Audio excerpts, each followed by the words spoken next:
I need your questions. I need people to message up.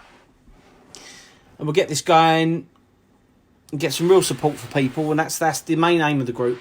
And also, if you know anyone who is also struggling, who's going through the same thing, or you think might be going through the same thing, always try and point them towards this group, because I have found since I joined the group, and then I later became an admin and everything, a vast range of people with a vast range of wealth, of knowledge, from all different backgrounds in all different countries. Now, I appreciate that in different countries, access to codeine is sometimes easier, sometimes more difficult. But where there's a will, there's a way. There'll always be people. There'll always be people who fall into this trap, and it is a trap. The amount of people I've spoke to and I've seen who don't realise they're addicted or hooked onto it until it's too late is a travesty, really. And that all stems from people feeling the legality of it. After all, it's a prescription drug. It's not been obtained, in the most part, it's not been obtained illegally. And it's been prescribed to you by a doctor. And for the weaker-willed or people with an addictive personality, that could be the worst thing that anyone can do. Now, I've spoken about this before, and when I was at my worst, I was taking 30 tablets all at once every morning. And this would be 30 milligrams of codeine each tablet. And it was interesting to say the least, but what it was doing to my health was terrible. Not only that, the mixture of paracetamol in it as well. Terrible. I've just had a message from someone who wants to come and watch. I'm just going to let them know. Yes, on now. That's a member called Dan Woodward. Hopefully he will be joining us. Right, first question we've got, which is actually from me, but not from me because I'm on my partner's phone, because Facebook doesn't like me for some reason.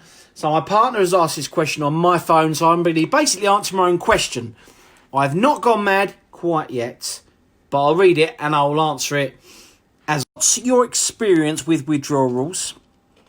Like being in the past, and what methods did you use to overcome these and keep overcoming them? Now, withdrawal is a funny thing. By the way, can you just reply to that? But you got my thing over. You replied to that person on the message. That Dan, he's messaged me. I'm just doing this. What it's been like. I think the experience broadly is the same for everyone. But the time frame isn't exactly the same. There's not a complete exact science as to the time frame, but there is a generally agreed rough time frame. The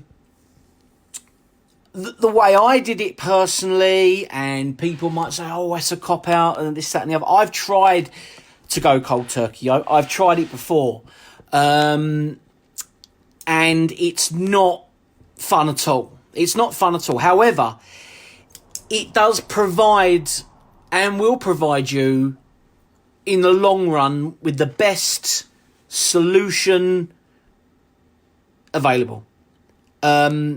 In terms of ongoing long-term health, because you're coming away from it all, and you've decided, I'm going to hit this head on. And for a lot of people, it's like getting hit by a train. It can really, really put you down in the dumps, and it's not a nice experience at all. Now, there's other options and there's other ways that can be tackled. First of all, there's tapering down. There's looking at the medication you're taking. And I would always advise speaking to a doctor first before you taper yourself. If that's not an option, if you're not confident enough or you don't want to, then you've just got to take it in stages. You've just got to take a little bit less week in, week out, and bring it right down. That will mitigate a lot of the circumstances and a lot of the feeling around withdrawal. that's going to be what I feel would be best if you're going to taper. So that's just one option. Hi to Dan, by the way, who's just joined us, who's watching. Thank you, Dan. I'm very pleased you're able to join us. If you have a question, please ask away, and I'll do my best to answer that for you. I appreciate you did say you was at work, so I will try and get to you as quick as possible just after I finish answering this. So the method I used, I switched, and what some others have done is to Kratom, which offers the same hit that I would get from Codeine. And being honest, I'm completely now off Codeine. I don't take anything now, any kind of prescribed painkiller at all, which is a good thing on one hand. On the other hand, some will argue, and I completely get that argument, that you're swapping one from the other. The problem with that is, are you really conquering it? Are you really changing things? Now, personally, the way I saw it is, if I can switch to Kratom, and I will obviously provide anyone with information about what Kratom is.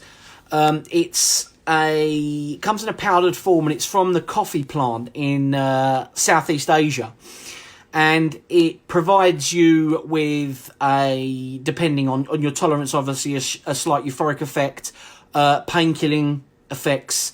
And for me, the switch was seamless. I didn't experience any withdrawals when I switched. Now, like I said, you just switching one from the other, so why bother?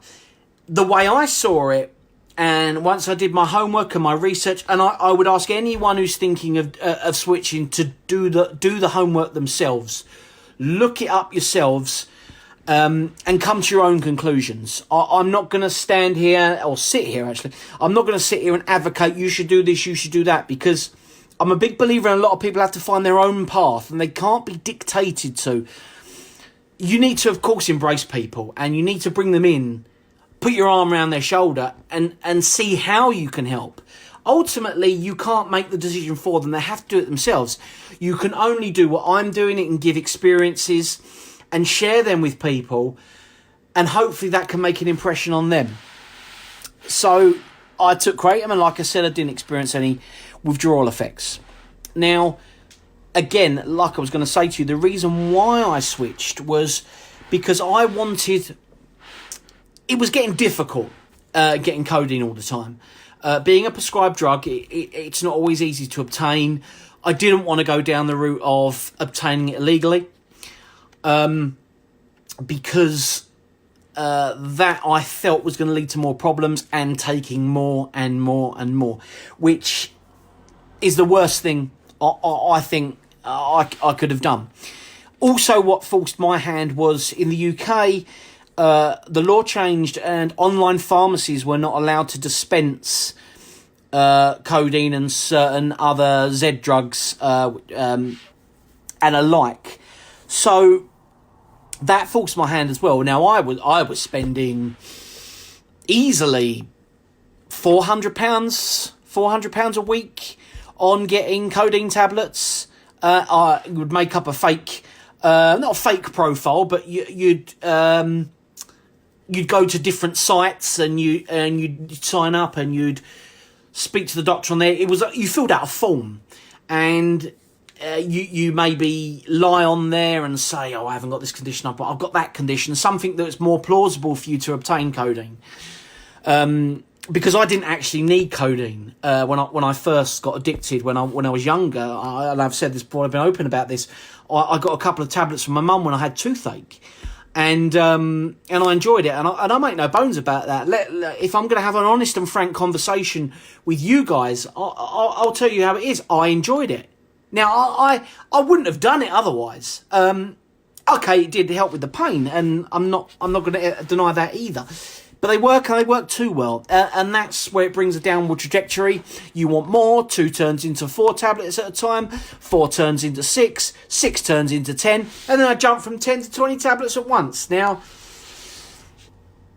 am I proud of that? No. But will I be honest about it? Yeah. So that's pretty much it. So I switched to Kratom. I'm doing well, very well. I feel a lot healthier, a lot better.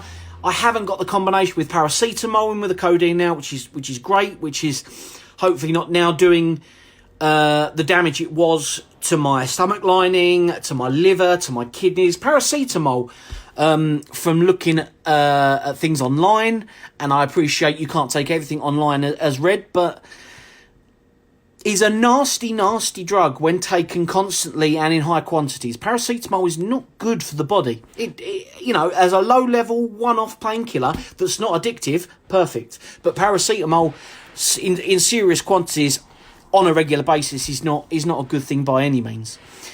So I've been taking the Kratom, and it's been good for me. And now the reason behind it, I can taper that. I feel better tapering that. It comes in a powder form. I can exactly taper that at a slow level to bring things down to where I need them and eventually come off it altogether.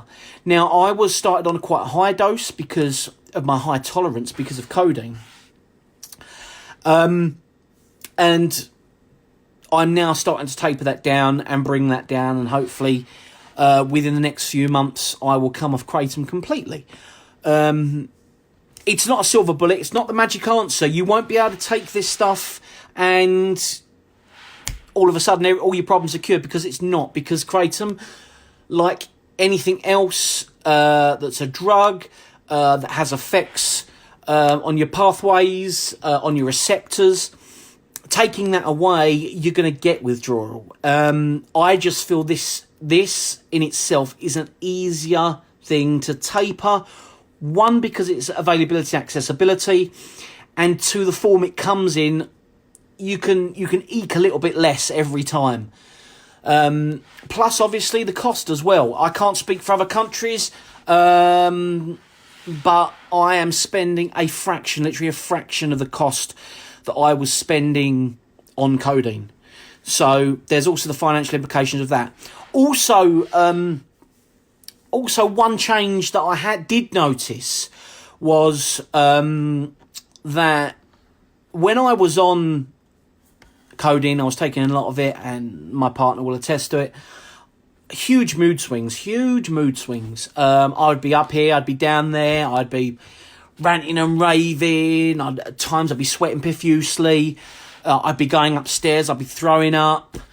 All because of codeine. But now with Kratom, I feel it's a lot more subtle, and I haven't had the mood swings. Things have changed completely. Now, I'm not saying it's the answer. That's just my story.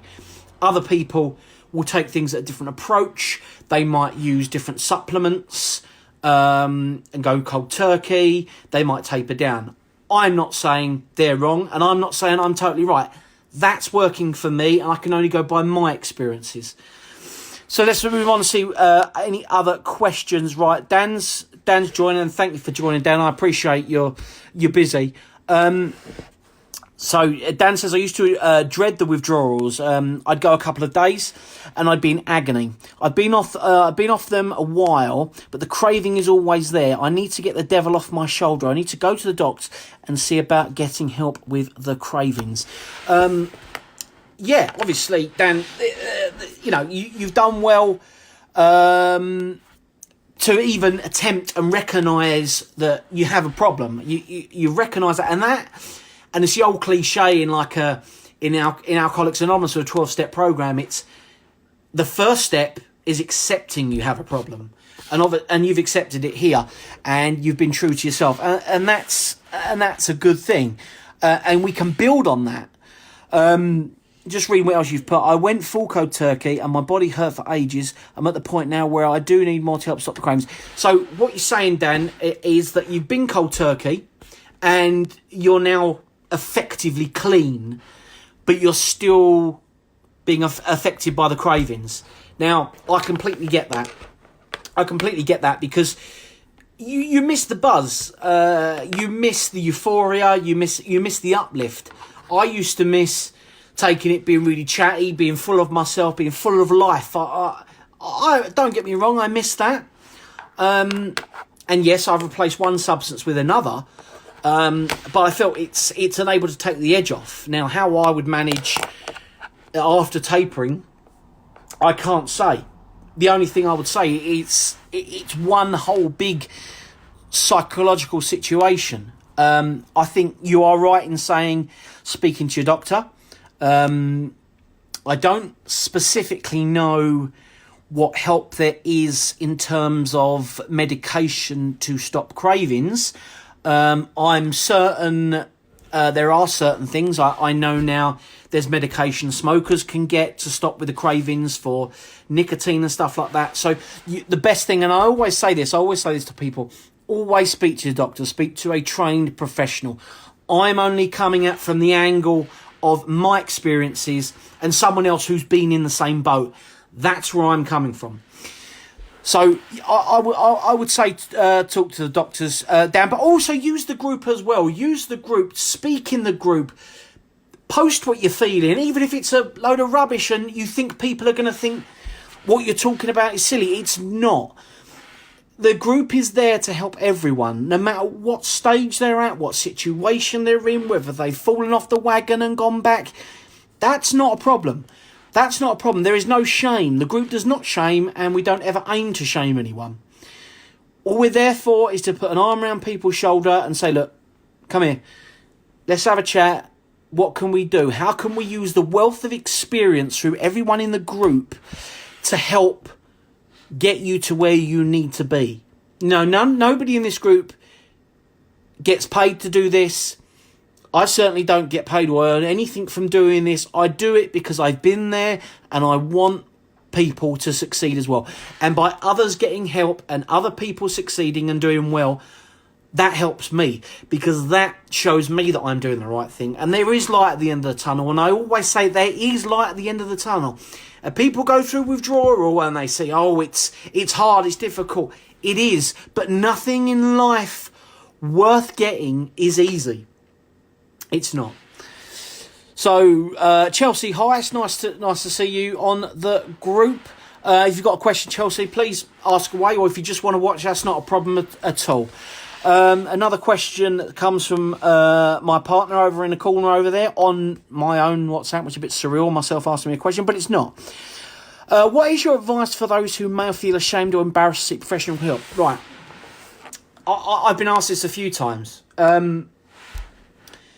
It's natural to feel shame. It's natural because what happens is a lot.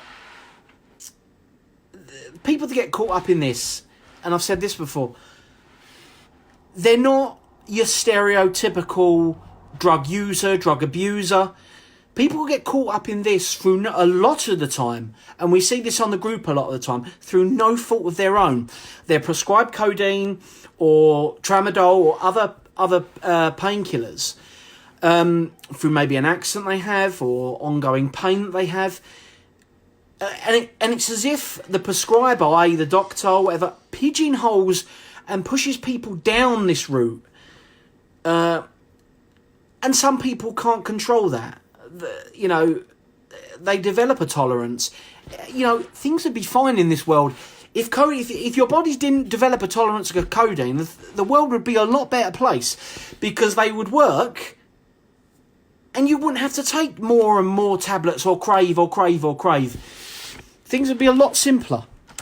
And with the stigma of it, I think a lot of it, you have to bite the bullet. If you have to take someone with you to the doctors, take someone with you to the doctors. It's always going to be hard, and there'll always be, for a lot of people, some shame attached to it. But I want people to get into the mindset here that by saying nothing, by doing nothing, nothing's ever going to come of it. Dan Arnsow, just read you've got to go there, mate. Watch the video back after. I'll continue to answer the rest of what you've put there, and you can watch back, and you can, as the chat comes up, I'll answer that, and that'll be in here. So, back to the question about shame. And that's right what Alexander's put. A lot of people feel that he laughed.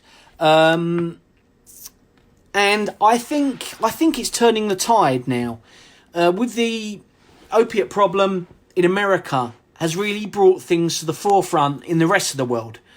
But it's still a lottery. I still find it a lottery when I hear, especially in the UK. I mean, I can't speak for other countries because I'm not part of their health system. But I see from people who message in this country, it's a lottery depending which doctor they get. Some doctors do not understand or as if they've not been trained in how to tackle this issue and what to do about it. Some doctors I know will look at putting you on things like methadone or other substitute drugs to help you get off it. Other doctors will just prescribe you the maximum they're allowed to, which often isn't enough to help you taper, and just leave you to it. And there's been other doctors that are superb, that really want to tackle this head on and really help you. I think the way to tackle it is a two-pronged approach where it would be potentially cognitive behavioural therapy, CBT, and it should be also medication as required, or actually sitting down with the patient and understanding what the patient feels will work for them. It's easy a doctor preaching and saying, well, this is what we should do. That's fair enough, and listen to that advice. But when it comes to addiction, it's personal. It's not as black and white and saying, you have this condition, this is what we give for this condition. It's not as clear as that, because this is an addiction. This is brought about by different scenarios and different reasonings behind it. And it has to be a tailored approach from each GP. But I don't think anyone should feel that they'll be laughed at or that they should feel ashamed. People will, and I totally get that. But if you don't act and you don't bite that bullet and go in there with your head held high, and if you break down in front of the doctor, don't think these doctors have people in front of them who are suffering the same situation, or you're the only one, or they've not had people crying in front of them. Don't forget these doctors. They've had to tell people to their faces that their cancer's come back or something like that. You know, a lot of the time they're just embarrassed and worried for the patient as well. Please, always, if you're thinking about it, go and seek medical help. And try not to be ashamed. And like I say, take someone with you. Take someone with you there for support. Someone you can trust. Someone who's there to hold your hand and is going to be there. You know, if someone's a true friend, they'll be there with you. And you don't have to confide in everyone. But I find talking helps. That's me. And I find a group like ours on Codeine Addiction, we're there for people and we're there to support them. And we can do it anonymously. If you feel like you can message me privately, or you want me to phone call you, I don't care where you are in the world. You can be in Australia, you can be in Brazil, you can be in English, in America in English. As long as you can speak English, I can converse with you over the phone. I don't mind doing that. You know, I'll call you. I'll pay for the call. I don't care. As long as we can help as many people as we can. That's the main aim. That's the main, and only by conversing and by talking and sharing our stories can we beat things. So Dan says, I smoke cannabis to help with craving, but I'm going from one drug to another. But I'd rather have a smoke than take tablets. I'm not going to lie, is that I do miss the codeine high, but I don't miss the cravings. I hate them. Well, that's it. That's it exactly. Cannabis does have other health benefits. At the moment in the UK, it's only being prescribed in very extreme cases for people with chronic pain, I believe, and people with certain types of epilepsy. It helps stopping them having fits, and various other things, I think, but I'm not an expert in that field. I do prescribe to the fact that what works for you works for you. And if you can switch, and like you have done, Dan, and you've taken weed, cannabis, or whichever you want to call it, and that's worked for you, that works for you. If then you want to come off that, we then tackle that. But if each and every time you're coming down in stages, you're swapping that for that, but that's a little bit less bad, and swapping that for that, and that's a little bit less bad, you're going in the right direction. You're not polluting your body with these chemicals. Well, these prescribed chemicals, these painkillers, because they will mess with your head. And with the cannabis, like I say, will have other health benefits. So I wish you luck in that. And don't feel like you're doing something wrong by switching, because by switching, you're tackling it from another route. It's another avenue. It's keeping you on the straight and narrow.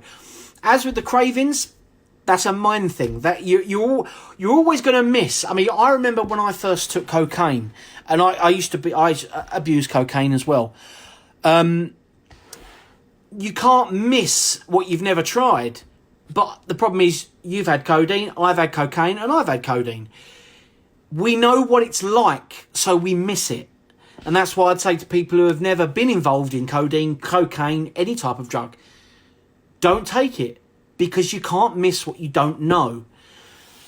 But once you're down that road like you are, and have been there, it's a battle. It's a battle over mind. And like you say, you don't miss the cravings. Now, you have to tell yourself and remind yourself and tap in to your mind that every time you are missing that codeine high, that you have to remember the pain and the misery that's come with it. A handy thing I've said to some other people that I've had some group one-on-one sessions with is, write down at the time when you're going through your withdrawal, when you're going through a diary, or when you're going through the ups and downs of trying to find more tablets, read it back when you're craving. Remind yourself how you was, how you were feeling. And it should come as a shock to you to think, I don't want to go back to that. And that's what keeps you strong. I can't promise to offer you a solution never to crave something again.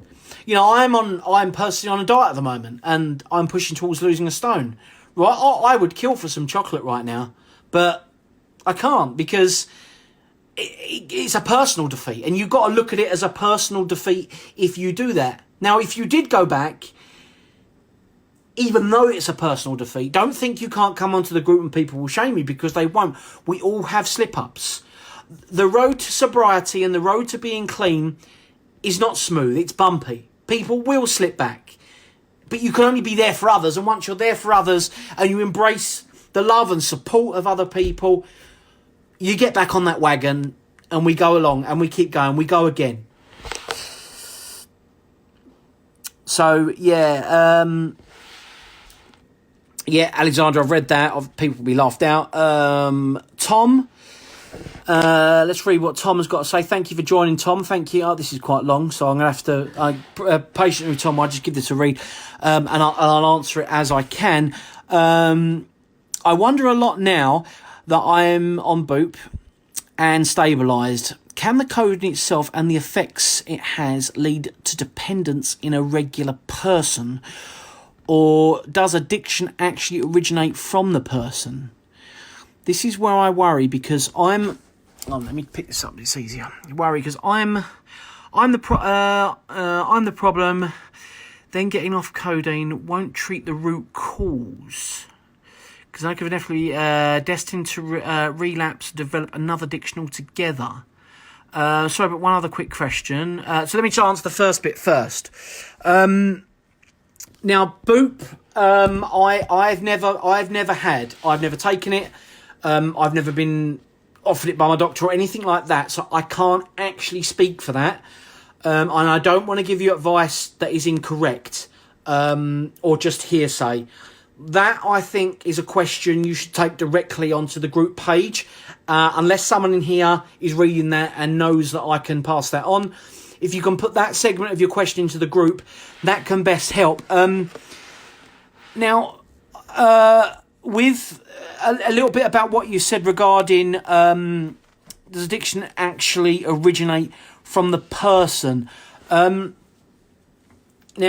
all I can say is the way I see addiction is, I think there is such a thing as an addictive personality. And I think that's deep in people's psyche. Whether that can be trained out, like with CBT, cognitive behavioural therapy, I'm not sure. I think it's something that definitely it's something you should either ask your doctor regarding that specific question, possibly more a psychotherapist if you can speak to one. And about the boop, I'd obviously ask the doctor about that. And I'll just read the second part of your question. Question your thoughts. Does the shame for admitting you're a drug addict affect you long term? I'm only 21, a university student. Congratulations on being in university, Tom. You must have worked hard to get there. I don't fit the stereotype of an addict. Going into the chemist for my boot gives me great embarrassment, and I get very nervous. It's a horrible thing to admit. I'm not up myself or inflated ego, but when other chemist users getting methadone makes small talk with me, I feel uncomfortable. I'm now one of them. The word junkie is a horrible term, correct, but it's that voice in my head that tell me when I go into a chemist. Listen, I totally see where you're coming from here. And I think it comes down to the personality, what kind of person you are. Now, listen, I'm a type 2 diabetic. And because I didn't look after myself for 10 years, I suffer with impotence. For want of a better word, I can't get it up successfully. So I get prescribed Viagra. Now, or the chemical name, which is called sildenafil, because Viagra is a brand name. Well, at least a brand name in the UK. And I personally, I go to the chemist and I say, can I have my order for sildenafil or Viagra? Personally, I don't give a shit. I don't care. I don't care what anyone thinks. But everyone's different, and that's not to belittle what you're going through there, because I see what you're saying. A lot of the time, I found in chemists in the UK, the person giving you the medication, especially in bigger chemists, has not actually wrapped the product. They've not put it into a bag. It's the actual person who does the picking of the drugs who's done it. Even if so, a lot of the time they won't even realise, a lot of people who work at a chemist, apart from a trained chemist themselves, what that drug is. So a lot of the time I wouldn't be worried. I mean, I've asked people in the chemist who've worked there, can I have my sildenafil? And they're like, they don't know what that is, and I've explained it, and I don't mind explaining it. But the people that work in a chemist are not trained in what every single drug is and what it does.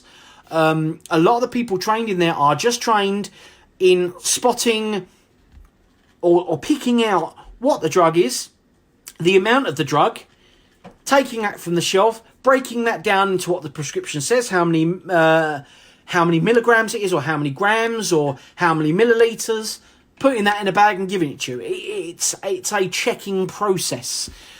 Whereas the main chemist person who's in there, who many chemists only have one person there who is actually the trained chemist, the rest will just be staff members, and they won't exactly always know what they're giving you. Now, whether you should be ashamed or not, personally, I don't think so. I mean, you're 21, you're a university student. You know, that's to be applauded in itself. You're obviously got a good brain on you. You've done well to get there. And like I said to people, you're not the stereotypical, as you've put it, the word junkie, which is not the word. A drug abuser is probably a better word, because you are abusing a drug. But it, like I say, there is preconceptions of what the stereotype is, that people just assume it's going to be someone laying in the street with a needle hanging out their arm. It's not. I mean, I don't know if you do, but you might like going for a drink. I like going for a drink, right? Alcohol is a drug. Does that make me a junkie? Does that make me a drug abuser? There's certain degrees, there's certain levels. I mean, a drug abuser could be anyone who's needling up heroin every day, or a drug abuser could be someone who has a problem because they're addicted to drinking cough syrup, things like that. It's such a wide range of issues. But I don't think you should feel the shame. I understand if you do. Would it be possible if you could trust in a friend? I'm not sure if you're in the UK. if you are, and I don't know how it works if you're in another country, if you could ask someone else to go and pick it up for you who doesn't mind, or you know, if you I don't know, you could change chemists and say, I walk in there and say I need to pick up. You're in Scotland, good. I need to go. If you register with a different chemist and go in there and say, right, I need to pick up a prescription for my brother. Now, there you go. Immediately, that's passing the buck. It's not you. And can we have your brother's name and the address? Yep, that's my brother's name and the address. Boom, away you go. Now, I certainly know I'm in Essex, down south in England, that there's not ID checks. Well, I didn't for Codeine, there hasn't been ID checks. I don't know if your stuff, you have to get ID checked for that. If so, that wouldn't be a route to do it. I just think you have to take it mind over matter, or get someone else to go in there for you and pick it up for you who doesn't mind. That's the way I see it. Or there's also, let me also say, there are services online where the prescriptions can be delivered to you. I know there's in the UK, there's a website called Pharmacy to You, the number 2 and the letter U. And you can have your doctor's prescription sent to them, and then they can deliver it to you. I'm just reading your follow-on bit, because obviously I don't know about Boop. It is supervised. You need to take it in the chemist. Right, I see what you mean now. I see what you mean. Yeah, stop you taking it away. Right, I totally get you, mate. Sorry about that. Then that is a tough one. That's a tough one. I can't see a way round that. I think you just have to maybe develop a bit of banter, a bit of understanding with your chemist. The chemist knows there's no shame. You know, they will be giving this kind of drug to a lot of people across the board. It's not just someone like yourself in university, someone who's older, someone who might be younger, someone who's middle-aged. I can't tell you not to feel anxious or shamed about that, but you just have to tackle that as best you can. And don't forget that the longer you're going, the longer you stay the course, the better it will be. And the sooner you're off, the sooner you'll stop having to go down there for it. You follow the treatment, you take it step by step, you do what you can. The sooner you're done with it, the sooner you're out the other end. That's the best advice I can advise you, Tom. And I apologise because I didn't understand, but it has to be taken there in front of the thing. I haven't been down that road.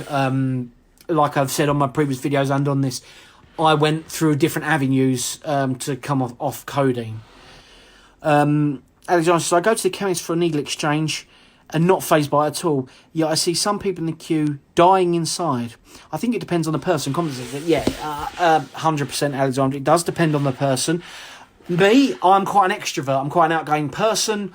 I live my life quite openly. I've shared things on here about my issues in the past with drug addiction and things like that. It doesn't faze me. Why doesn't it faze me? Because I understand by talking to others, it helps me and it helps others sharing your life experience. But that's just me. Everyone else is reserved. We had an incident on the group where when anyone joined the group, we would put a post welcome into the group. Now, we thought, as us admins, we chatted about this, we thought that that's a good thing to do. You know, you welcome someone to the group. You know, the old cliche when you sit around a group you see on these programs, and they all sit around a circle in drug rehabilitation or something like that, and go, "Hi, my name is Karen." "Hi, Karen." Everybody goes. That's the kind of thing we were trying to achieve there, and say, "Welcome to the group." Just trying to capture that person in and make them feel safe and welcome straight away. Now, we had an incident where one person joined and they were upset by that. They were just browsing and they wasn't too sure and they didn't want to be highlighted. And we get that. And since then, we don't do that. We don't put a welcome message now in the group because it's not everyone is feeling the same way. Not everyone wants to tackle this the same way. Some people just want to come on the group. They don't want to talk. They want to have a browse, see what other people are going through. And a lot of people leave. Now, hopefully they leave a bit more educated and with some of the tools and experience from others that will help them go forward.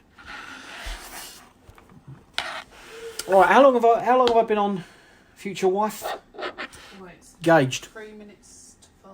So. What time did I start? 3 minutes to 5, so we've nearly been going an hour. 40 minutes, you know. So, I mean, can you see who's still in the chat? Because I can't, because I'm looking at this. No. You can't. I can't either. Alexandra's still in there, and you're still on there, so they're the three.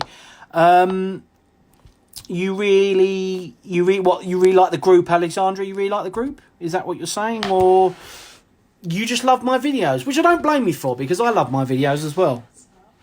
My missus is saying shut up in the background, but you know she's not got the looks like I have, which is probably a good thing because I did get with a female, not a male. Just waiting to see if anyone wants to carry on asking anything else. Probably going to wrap it up in the next, I would say, half hour. You really like the welcome message? Yeah, it's a shame we had to stop that. I think what we might do going forward, I might speak to the other admins where we message the person directly first and say, look, we normally welcome people into the group. Would you mind if we put a welcome message up? I know it kind of defeats the object because you've already contacted the person, but you can't please everyone. I actually, when I first joined months and months ago, Codeine Addiction, I liked the welcome message. It immediately made me feel part of the group and felt welcome. And I think that is a good thing. But like I've said on there, what didn't help everyone, sadly. You can't please everyone. Just that, Alexandra. I hope you're well. It's great you're supporting the video. We're going to look at doing some better equipment for this, so I can really up the game on this, because this is the second time we've done this, and the first time was, I don't know if you saw the first time, that was a month ago. The first time was really helpful. For people. We had quite a few people watching, asking questions. This second time as well, it's gone well. You only need 2 or 3 people. Tom, thanks so much. It does get easier when you get to know the staff members and build up some chat with them. Initially, I had to go to the chemist every day for my dose, but now I get to go on Monday. Take Monday's dose inside the chemist, and I can take Tuesday and Wednesday dose home with me and go back on Thursday again. Right, okay. Yeah, I see what you're saying. Tom. Yeah. I'm pleased you're on the road, Tom. I am pleased on the road. Just interestingly, Tom, what university are you at? You don't have to answer that if you're uncomfortable letting us know what university you're at. But what you, just out of interest, what you studying? What you're looking to do? I'm pleased you're making the right steps, Tom. It's really a good thing. It's really admirable what you're doing. Now, if people are listening in England, they're probably thinking, are you really Scottish, Tom? Have you just moved up there to get free university fees? Because we have to pay them down south. Or I know you get reduced ones, tuition fees, whatever it is. But, just a bit of a joke there between me and you. Right, my partner, which is me, I am my own partner. What would be your one tip on explaining your addiction to a partner and family? They don't know, and I've got to open this. God, I see more. If they don't know. If they don't know. Right, I calm down. If they don't know, any idea they help. Now, I was an expert at disguising my codeine because I was quite a bubbly person and I was quite loud and extrovert.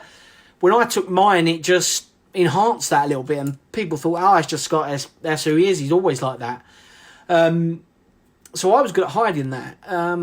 But for me, when I met my partner, Samantha, I was honest with her from day one. She knew about my past drug abuse, and I had a problem with painkillers. And it was for genuine pain. I was suffering neuropathy, which was caused by the developing of my diabetes. And that was obviously the wrong drug to take for that, because I should have been taking a nerve blocker, maybe like pregabalin, gabapentin, naproxen, something like that. Oh, not naproxen, amitriptyline. something like that. And she was there every step of the way. And I can't thank her enough for that. And hence the reason why I got engaged and I asked her to marry me. Thankfully, she said yes. The ring cost me enough, so I think that helped. But if you're worried about telling a partner, I don't know really how to really explain it or how to quantify what to do. I would always say honesty is the best policy. I think if a partner is a true partner, and I don't want to sound... what's the word? I don't want to sound bad saying this. If someone loves you properly, then they will be there and they'll support you through this. I think what would help if you haven't told a partner was maybe speaking to your doctor first, and at least that way, if you do have to break it to a partner, you can say, look, I've been to the doctor, I've been prescribed this, he's told me this, and they can see that you've not only admitted to them, but you've acted on it and pushed forward with it. So you're not just admitting defeat, you've actually taken a proactive step to move things forward. That's the best advice I can give. I've not been in a situation where... I've been in a situation where I've told friends, but friends is a different kettle of fish. Lovers and partners can be heartbroken over things like that and think, who have I met with? Who have I married? Who have I got with? Who am I engaged to? With friends, they're your friends, they're your mates. They generally will support you whatever because they've not got to live with you. They've not got to be in the same household necessarily. So I would also advocate telling your friends as well. Not everyone. You don't have to put on Facebook, oh, by the way, I abuse codeine, everyone, because you don't want that. And you have to be careful what attention you create on Facebook and what that will do to any potential employer who can see that, because that's also key as well. Employment will discriminate, and you don't want certain things being found out. But tell your close friends. Always tell your close friends, because they're your close friends for a reason. You're the closest confidants. They're your inner circle, your entourage. How many other words I can say for you? Your crew, your posse, your clan. Tell them, let them know, embrace them. And if they are real mates, which I'm sure they are, they'll stick by you and they'll say, look, there's no shame here. With the advent in these modern days of people speaking out about mental health and about other addictions, stuff like that, there is a lot less stigma than there was 5 years ago, 10 years ago, 20 years ago. I mean, you go back 40, 50 years ago, imagine the shame people felt about coming out as homosexual. And now, virtually none at all. And that's the world we live in now. Things become more liberal. Things become more accepted. And as doctors learn more and medical science learns more about the human mind and about these conditions, about depression, anxiety, schizophrenia,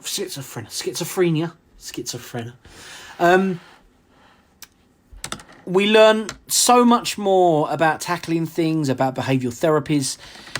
And I think addiction is a big behavioural therapy, aided by the actual physical need to replace the endorphins that your body's not producing in your own brain.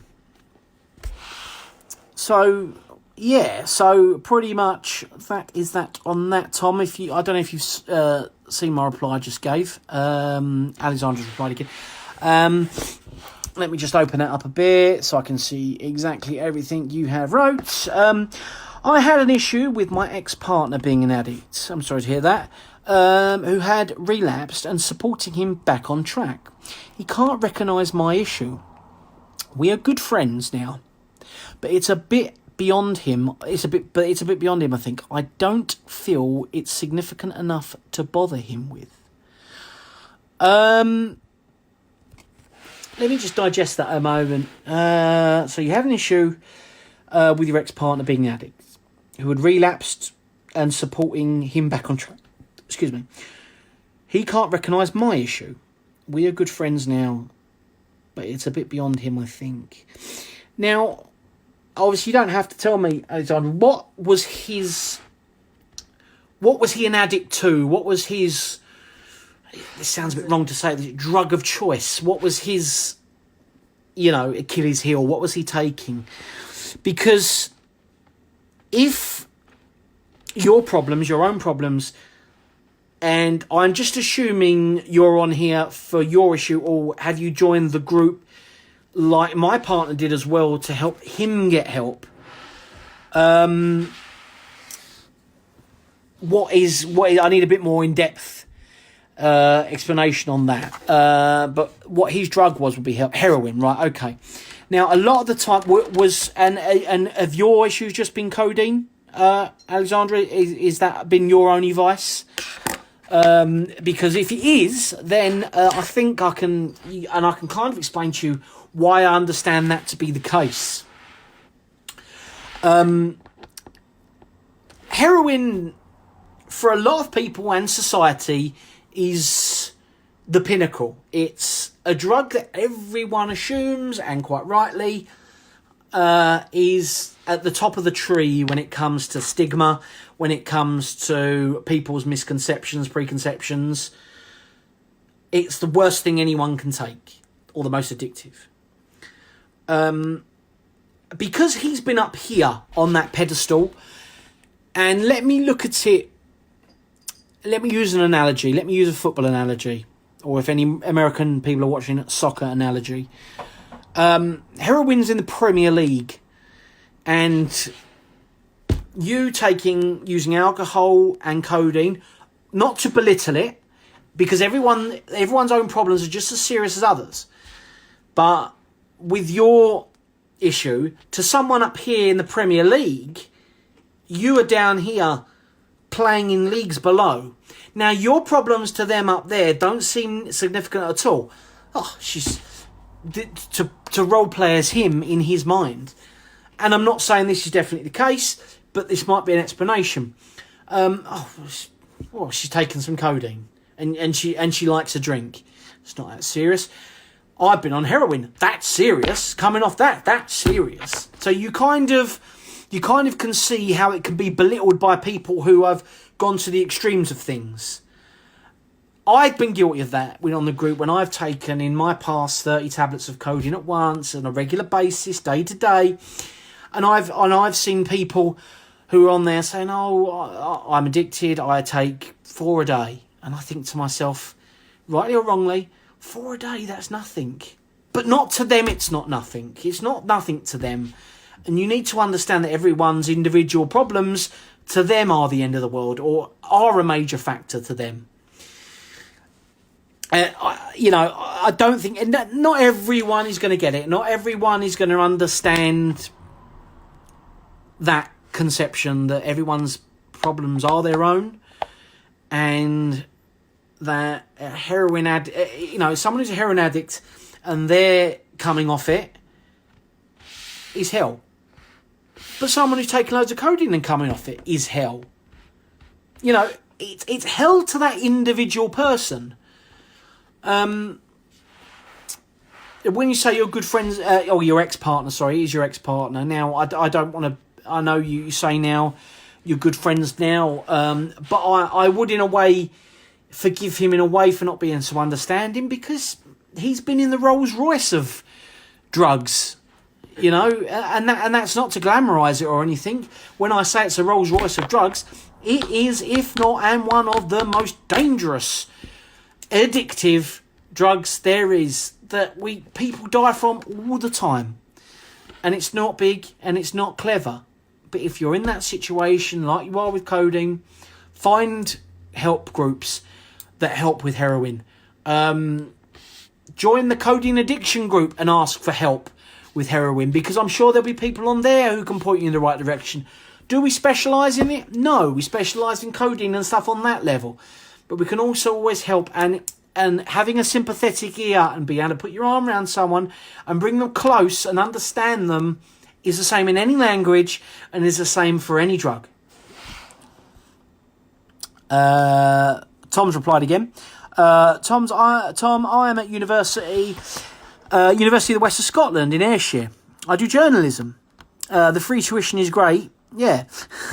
I'm dabbling with codeine. Start at the end of the first year. And I went through uni hiding the addiction until a few months back, midway through the fourth year. My performance started slipping and my lecturers were concerned about me. They could see I was unwell in some way. I never disclosed the addiction. I just basically said I'm suffering from mental health issues, which have now led to physical symptoms. Also, as I became very thin and anemic. I'm sorry to hear that, Tom. I've now taken a break out of my studies to focus on recovering it and getting myself in a better place. So I plan to go back in September to redo the fourth year. Tom, totally agree with you. And I totally think that is the best option, what you've done there. Because I would hate for you to get and so would you, hate for you to get a lower grade when you knew that you can do better, but it was because you were trying to push forward while battling a drug issue. I think you were right not to say what it was, because, again, you don't want the stigma around that while you're in that setting. You don't want that to be, you don't want to be looking at people there and that affecting your studies from your lecturers or affecting you in exams or things like that. So I think you've done the right thing in taking a year out. And journalism as well. This would be a great story for you to focus on it when you're through the other end and you have your qualifications. It's a growing story, I'll tell you that much. Britain is developing a opiate problem just like America is. Thankfully not on the same levels, and thankfully doctors are clamping down and the NHS is clamping down on things, but it's by nowhere means perfect. Stopping drugs being able to be prescribed faceless online was a big step, and that has forced a lot of people to come clean and admit what the situation was. But like I say, we're not there yet. But I Tom, I wish you every success with your university degree, and hope it provides you with some fulfilling and enjoyable work in the future. But like I say, one more time, you are doing the right thing by taking a break. You want to be the best person you can be, especially to do your final year. And Alexandra has said, Tom, I had to redo a year at university due to codeine addiction and got a 2-1 in the end. Well, there you go. There's a success story in itself. And this is what I'm talking about with people sharing their experiences, because I've not been to university. Now, I can't speak for what it's like or speak for the culture or anything like that. But Alexandra's come on there, and thank you, Alexandra, for doing that. She's come on there. She said, I've done this. I've been exactly through your issue. I redid a year, and I've come out the other end, and a 2-1 is a quality grade. So there you have it. And this is the power of group therapy, group chatting, the Codeine Addiction group on Facebook. And I advise anyone who knows anyone who thinks they can benefit from it to jump on it, and we'll all do what we can to help one another. I did miss a question, I think. No, that was from Samantha. Here's one Samantha's wrote on my Facebook, because Facebook won't let me do a live video on mine for some weird reason. Addiction is entirely personal and should be treated as such. It is just as important as an addict to another drug and should be treated as such. It's just... Reading's terrible. Important as an addiction to another drug and should be treated as such correctly. It should be treated as another drug, but there shouldn't be the stigma around it. We shouldn't have people going around assuming, oh, it takes painkillers, you're a drug addict, you're a druggie. That's not the way forward. The way forward is to understand people. Understand what's going on. More research by governments and their health system. More research needs to go in to tackling these addictions. More funding is needed. More research needs to go into different therapies. More therapy, not more therapy. More research needs to go in things like CBD oil that comes from cannabis, other herbal remedies and stuff like that. Not necessarily homeopathic, but stuff that's going to stuff that has the potential, because you are creating a ticking time bomb of an addiction crisis the longer it goes on. The good thing is, like I say, that the UK government has taken steps. Are they good? Are they far enough? I don't think so, not yet. But it's in the right direction. And we don't want to end up in a situation like it is in America, that I speak to friends, where it's a free-for-all. Absolute free-for-all. And congratulations, by the way, Alexander, I forgot to say. Congratulations in your 2-1. What did you study? And what university did you go to, if you wish to share that information, just out of curiosity and chat? I understand we've got 5 people watching now. If anyone's just joined the chat, please feel free to drop a message, ask any question you like, about anything you like, really. We don't necessarily have to just talk about, I've done codeine, I've done it. Sometimes it is good to talk and just talk to people who have been through the same thing, but not necessarily about the same thing. I vape, by the way. Got some batteries on the way back, please. But I hope everyone's finding that these videos do help, and I would hate to think that it's people aren't getting any benefit out of it. This is the second time we've done one, and I'd like to do one on a more regular basis. I would like to see more people involved. Social policy, Alexander said, the University of Birmingham many years ago. Social policy. Interesting. Was that with a view to a career in politics, local council, something like that? Tom's replying to Alexandra. Did you find it a tree getting back into the routine? Again, obviously that's a chat between you two, because I can't speak. It's different getting back into the routine. The only thing I can speak about on that is the what other people have told me about ongoing cravings and stuff like that. You just have to. It's mind over matter. It's always mind over matter. Codeine is a mental addiction as well as a actual physical addiction. The probation service. See, I bet you see some characters in the probation service. People with addictions themselves. But I think in a weird way, you going through this yourself, that's a life experience that not a lot of probation officers can say they have here. Another string to your bow, you could say.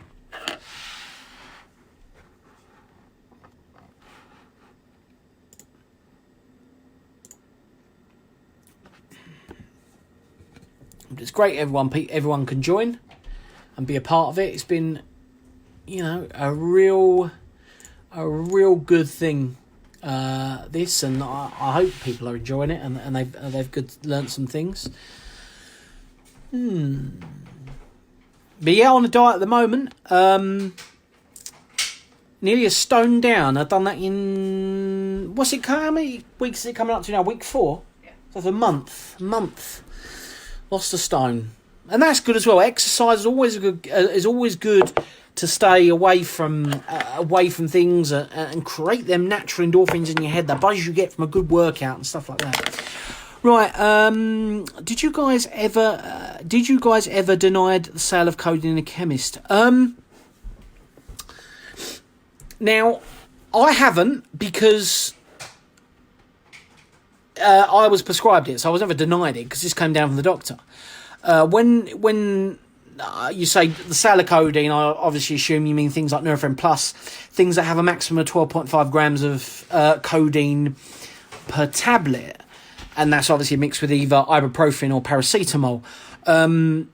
Usually it's 1 box you're allowed. So no, I haven't. And if I did go down that road where I was doing that, and I know what people do, they go to different chemists or send somebody else in. So again, that route, I personally think codeine should not be available in any shape or form over the counter. In any shape or form. because that's how we all started addicted to codeine. No matter whether it was 5 milligrams or 500 milligrams. You've activated things. You've started the snowball. And if you don't get off it, that's where the problems start. A stone in a month. Yeah, the diet I was doing, I do what's called an OMAD diet. OMAD standing for 1 meal a day. Whereas intermittent fasting. So I have my evening meal around 7, half 7 every evening. Eat that. Eat rather well. You know, maybe a 2,000 calorie meal. And then I wouldn't eat again until tomorrow evening. The reason why I do that kind of dieting is because it's good for my blood sugars, because I'm diabetic. Helps with insulin resistance. Gives me a clear head and focus as well. Drink a lot of water as well. I do a lot of walking. And it's been good. I used to weigh 25 stone. 25 stone about 10 years ago. I'm now 15 stone. I lost 10 stone.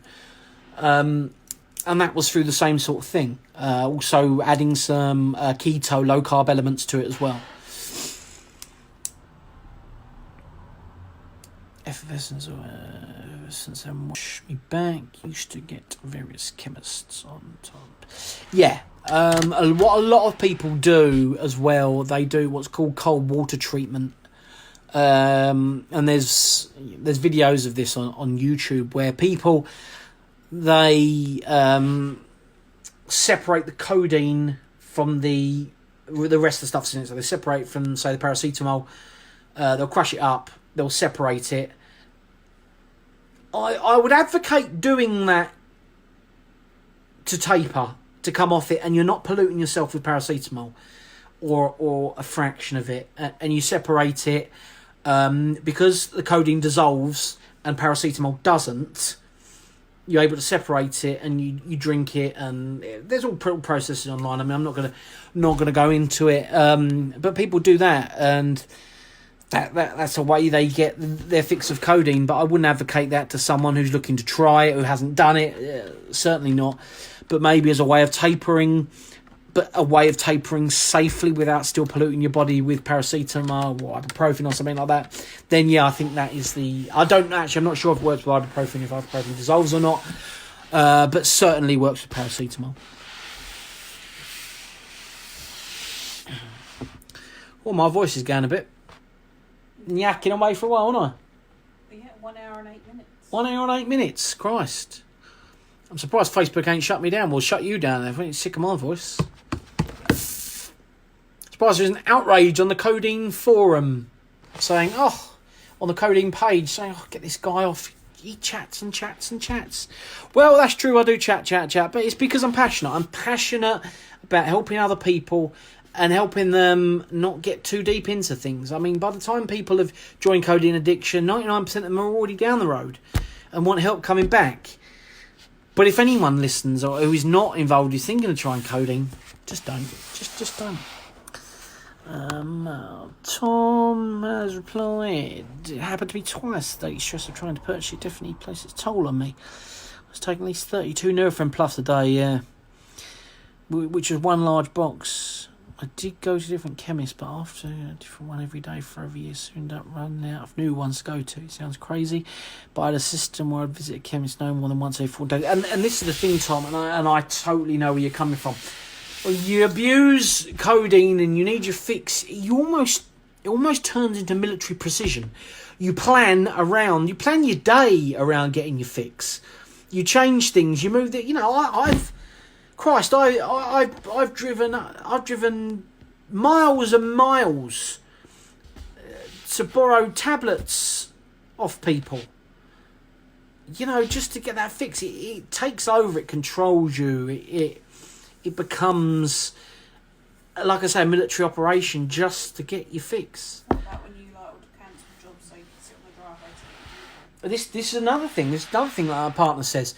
I would wait in for when I was ordering it online. I'd wait in for my delivery, and because I was so frightened of missing my delivery or not hearing it when the person knocked, I'd sit on my driveway in my car, waiting all day for the delivery driver to deliver it and have to sign for it, just so I didn't miss it. And I'd miss work from that. That is... When you're at that kind of levels, you have to admit to yourself, you are not in control of your life. Codeine is in control of your life.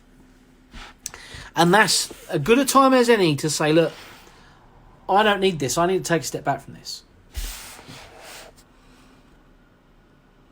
I'd also memorise staff members' faces, and I would check to see what ones were working through the front window, and if there was one who'd serve me. Again, Tom, totally get you. Totally get you. Because, you know what'll happen if they see you too much. You'll get blacklisted, or they'll think something's wrong, and certain carers might know you from where you have your prescriptions and stuff like that. They might contact whoever, and you don't want that. Stephen joined. Hi, Stephen. Thanks for joining, Stephen Cottrell. How do you think the coronavirus will affect being addicted to codeine? Now, obviously with coronavirus, things are very new. We're learning more about it all the time. From my uneducated medical opinion, I don't think personally it's going to have much effect. What it might do, though, is it might masquerade some of the symptoms if you have COVID-19. So as we know, codeine is used for cough suppressant. That can masquerade them symptoms before they even develop. Also, the joints, aches and pains, that is another, not as widely known, but is also a known symptom. That could be masqueraded as well because you're taking codeine, your body's numb a lot of the time. So I think in terms of detection, it could pose certain issues. But again, we're learning more about the virus all the time. Again, I would look at maybe speaking to the doctor about how potentially this can affect you. Whether it affects codeine necessarily affects your immune system, I can't speak for that. I've seen word on either side of the coin. No, it doesn't, or yes, it does. There doesn't seem to be a general consensus on that. You'll have to look up, speak to your doctor yourself. That's the best thing I can advise on that.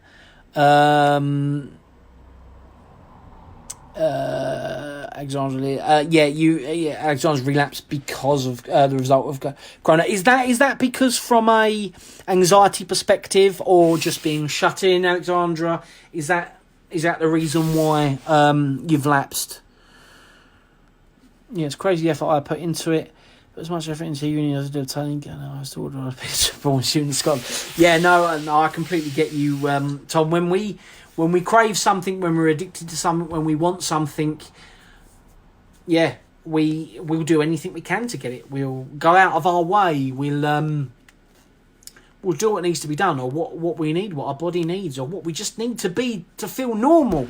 And this is what it does. It takes control of your life. And then being on codeine is the norm.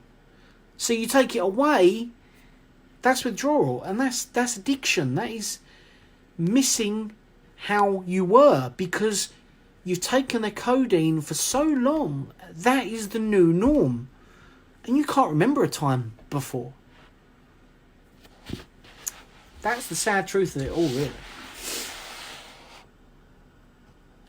Well, I'm going to wrap this up soon. I think this has been beneficial to people. I'm so proud of everyone who's taken the time to come and speak. I will do this again next week, and I'm going to do it at more an abstract time. I'm going to look at doing it maybe in the middle of the night or something like that, so we can help people in Australia or people in America in different time zones. I think that's just the best thing to do, because the whole point, although people can watch this back and it'll be saved on the group, people will want to ask live questions, and like Alexandra has, like Tom has, like Stephen has, and others, they can get a response straight away, and they can ask a question, a follow-up question. You develop a conversation, and it's just as good as, in some ways, talking to someone on the phone, but it's a little bit, I don't have to hear your voice, you don't have to give your number out, although I am open for anyone who wants to speak to me over the phone. Completely happy to be there for anyone, for anything, anytime, day or night. So as I'm a key worker at home with a child working and homeschooling, partner relapsed on heroin, and I was in recovery part of my life. Yeah, you know, it can be a mechanism for coping, and again, there's no shame in that. There's no shame. We all have weak moments, and sometimes we crumble, sometimes we fight them off. It's not an exact science, but hopefully the relapse for you is not too bad. You haven't gone too deep in. You've pulled yourself back before it goes too far down the line. Hopefully that is the situation for you. I don't know where you're at now currently with it all, if you'd like to tell us. But I hope you, Alexandra, have found these chats on here helpful. I'd like to think they are.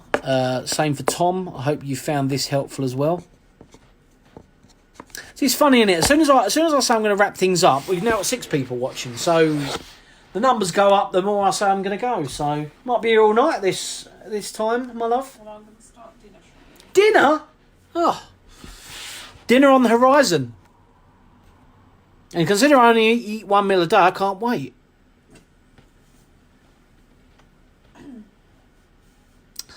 Oh well. Right, okay. Right, guys, I'm going to wrap it up there. I just wanted to thank all of you who have shown real bravery of coming on here, asking questions. I will do any follow-ups of anyone if they want. If you want to private message me or message me on the group, we can talk about things further. It's not a problem at all. I'm here for anyone, anytime, anywhere. It's not a problem. You can give me a call, message me. I can send you my mobile number so you know who's calling, or cell number, depending where you are, you know, whatever you call it. And we can talk on the phone. I offer that service to anyone. It's just about being here for people. So I want to thank everyone. I want to thank my partner Samantha for asking a few questions to keep things flowing. She's been through the mill with it with me. She's been great. She's also a member on the group. I want to thank the other admins for allowing me to do this. You guys are great, especially Mark Wolf. He's very great and full of information. Always drop him a message if you think you want something more technical. He's been in and out with all of this. He knows his stuff. We'll do something, like I say, more in future, on a more regular basis, get more equipment. I do have a YouTube channel where you can see some of my videos. My YouTube channel, if I just bring it up on here so I can see, it's I've got 22 subscribers now. Christ, things are going very well. My channel is True Blue, but my to find me on there, it will be, I can't even find it now. Can't even find my own channel. Yeah, if you type in Codeine Addiction True Blue, TrueBlue, you'll see my videos on there. I just want to thank everyone. You've all been superb. And I shall speak to you all soon. Please comment after this video if you thought it was helpful. If we should do more, I think we should. I'll do one other times. And what we'll do is we'll take questions pre-video as well. If people don't want to come on and ask them, we can answer them. Keep things flowing. I know I yak on. I know I carry on. Chat. But what's the point of being on a live video if you don't talk to people? I want to wish everyone a lovely rest of the weekend. If you're in the UK, enjoy the weather we got at the moment, because it ain't going to last. I love all of you. Stay safe. Stay well. Any problems, get in touch. God bless.